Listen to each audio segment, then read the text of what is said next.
Hello friends. இன்னைக்கு தண்ணி chicken குழம்பு வைக்கிறதுக்கு வெங்காயம், பச்சை மிளகாய் கட் பண்ணி வச்சுருக்கிறேன்.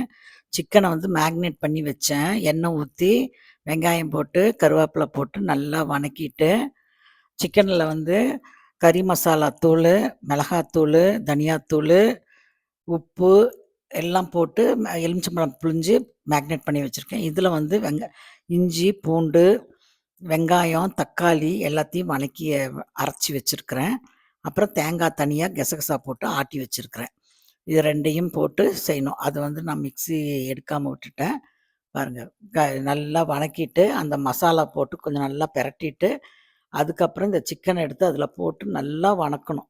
அப்போ தான் அந்த கவிச்சி ஸ்மெல் எல்லாம் போய் அந்த எலுமிச்சம்பழம் வாசனைலாம் ஏறி நல்லா இதாகும். அதுக்கப்புறமே தேங்காய் கசகசா போட்டு அரைச்சி ஊற்றிட்டு பாருங்கள், எல்லாம் தண்ணி எல்லாம் ஊற்றிட்டு குக்கரை மூடிட்டு ஸ்லோ பண்ணிவிடுவேன்.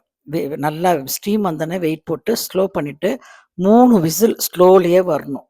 வந்துட்டு அப்புறமே பெருசாக வச்சுக்கணும். அப்போ வந்து ஒரு 3 விசில் வந்துச்சுன்னா எண்ணெயெல்லாம் தேறி குக்கர்லேயே நல்லா அழகாக குழம்பு இதாகிடும். நீங்கள் எவ்வளோ வேணாலும் தண்ணி ஊற்றிக்கலாம். காரம் எவ்வளோ போடுறீங்களோ அவ்வளோ போட்டுக்கலாம். சிக்கனில் வந்து மிளகுத்தூளும் போட்டிருக்கிறேன், கறி மசாலா தூளும் போட்டிருக்கிறேன், அப்புறம் மிளகாத்தூள், தனியாத்தூள், அப்புறம் பட்டை லவங்க பவுட்ரு எல்லாமே போட்டு மேக்னேட் பண்ணி வச்சுடுவேன். காலையில் வந்தோடனே சிக்கனை கழுவி மஞ்சத்தூள் போட்டு கழுவி அப்புறம் எலுமிச்சம்பழம் புழிஞ்சு இதெல்லாம் செஞ்சு வச்சுட்டா தான் அது நல்லா ஊறிட்டுருக்கும். பாருங்கள் குழம்பு எப்படி இருக்குது பாருங்கள். நான் வந்து கொஞ்சம் தண்ணினா ரொம்ப தண்ணியாக வைக்க மாட்டேன். கெட்டியாக வைக்கிறதுக்கு கொஞ்சம் தண்ணியாக வைப்பேன். தேங்க்யூ.